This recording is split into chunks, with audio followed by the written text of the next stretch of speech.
Classics ಅಂದ್ರೆ ಒಂದು ಅಭಿಜಾತ ಕೃತಿ ಹೇಗೆ ನಿರ್ಮಾಣವಾಗುತ್ತೆ, ಅದು ತುಂಬಾ ಮಹತ್ ಕೃತಿ. ಆ ಮಹತ್ ಕೃತಿಯನ್ನು ತಲುಪೋ ದಾರಿ ಕೂಡ ಬಹಳ ದೊಡ್ಡ ಹೆದ್ದಾರಿ.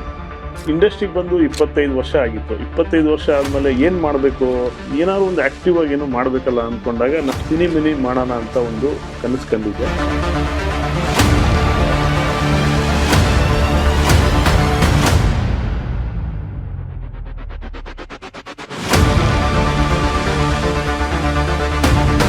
ಸೊ ಹಾಗಾಗಿ ಶಾರ್ಟ್ ಮೂವೀಸ್ಗೂ ಅದೇ ಶಕ್ತಿ ಇದೆ, ಲಾಂಗ್ ಮೂವೀಸ್ಗೂ ಅದೇ ಶಕ್ತಿ ಇರುತ್ತೆ.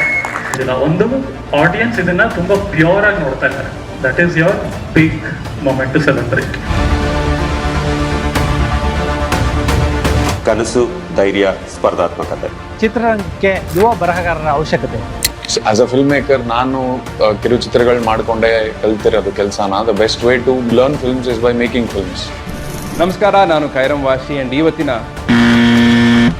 ರಿವ್ಯೂ ಮಾಡೋಕೆ ಬಂದಿಲ್ಲ. ನೀವು ಮೆಚ್ಚಿರುವ ಆಚಾರ್ಯನ್ಕೋ ಕೂಡ ಮೊದಲು ಒಂದು ಕಿರುಚಿತ್ರವಾಗಿತ್ತು.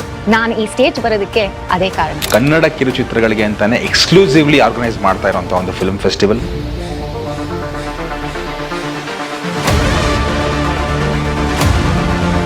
ನೀವು ಕನ್ನಡ ಚಿತ್ರರಂಗಕ್ಕೆ ಬರಬೇಕಂದ್ರೆ ಇದು ನಿಮಗೆ ಉತ್ತಮ ವೇದಿಕೆ ಆಗುತ್ತೆ.